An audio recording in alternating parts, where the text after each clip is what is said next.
Hello বন্ধুরা, হাজির হয়েছি নতুন একটা ব্লগ ভিডিও নিয়ে। আসলে আমাদের বাড়িতে হতে চলেছে খুশির খবর। আসলে আমার বড়দা মানে আমার ভাসুর, ওনার বিয়ে। তো আমরা সবাই মিলে যাচ্ছি বড়দাকে স্নান করাতে বড়দার মামার বাড়িতে। ওখানে যে দেখি সব কিছুই রেডি করা হয়ে গেছে, আমাদের অপেক্ষায় ওরা বসেছিল শুধু। আমরা যাওয়ার পরে বড়দাকে তাড়াতাড়ি রেডি করে বড়দাকে কিন্তু স্নান করানো হচ্ছে। এখানে হলুদ মাখিয়ে তারপর স্নানের কাজবাজ সবকিছু সেরে ঠেরে আমরা এখানে বসে পড়েছি খেতে। প্রথমে দিয়ে দিয়েছিল কিন্তু পায়েস খেতে আমাদের। খাওয়া দাওয়া সেরে নিয়ে একটু রেস্ট নিয়েছি। আর এখানে দেখো এদের বাড়িটা না পুরো একটা কোম্পানির পাশে। এখানে কোনো বাড়িই নেই, শুধু এই দুটো বাড়িই আছে। উঠোনের পাশেই ওদের একদম কোম্পানিটা।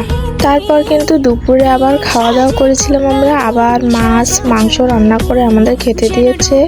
তারপর আমরা বাড়ি চলে যাচ্ছি এখন। দেখো আর ওদের বাড়িটা এই পশর নদীর পাশে, একদম বড় নদীর পাশে। আর এখান থেকে কোম্পানিটা কত সুন্দর দেখাচ্ছে।